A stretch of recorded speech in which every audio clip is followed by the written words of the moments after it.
I'm Judy Russell with SBR.TV, and we're here today to decide whether to tail or fade the March public. People who bet against every large favourite that received at least 60% of the bets would have made money in 4 of the last 7 years of March Madness, including the last 2 seasons. So I'm going to pick 2 games from each conference and find out whether our resident pro handicapper John Ryan will tail or fade them. So first up is the East Conference. Number 3 Syracuse are 26-7 and are taking on number 14 Indiana State, who are 21-13. Now Syracuse opened as a minus 10.5 favourite, and the line has climbed to minus 12, with 69% of the public remaining on Syracuse. Tail or fade, John? I'm on Indiana State on this one. I think the public is enamored with Syracuse. They're a Big East team. All the Big East teams in this tournament are going to be somewhat overvalued.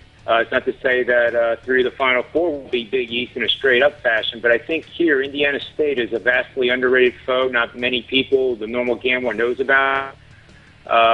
They are supported by an angle that's 14-5 against the number.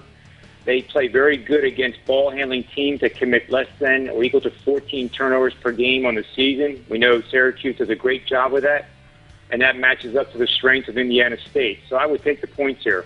Fade the public. Another interesting matchup is number 7 seed Washington, who are 23-10 against the number 10 seed Georgia, who are 21-11. Washington are 5.5 favourites, and this looks about right, yet 75% of the public are on Washington. Tail or fade this one? I like Washington in this game because of the team chemistry, basically. I hate using that word, but they're equally good on defense and offense. I think Georgia, having to play the difficult schedule of an SEC, being one of the lesser teams in the SEC, is wearing them down.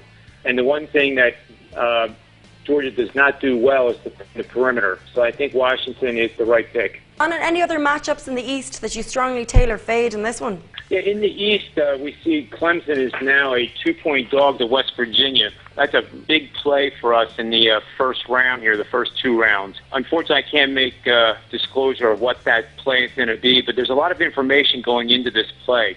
Do yourself a favor and don't guess on this game. Check out my site at johnryansports.com or send me an email at jrm1227@gmail.com, and I will give this play to you absolutely free. Thanks, John. Now let's take a look at the West.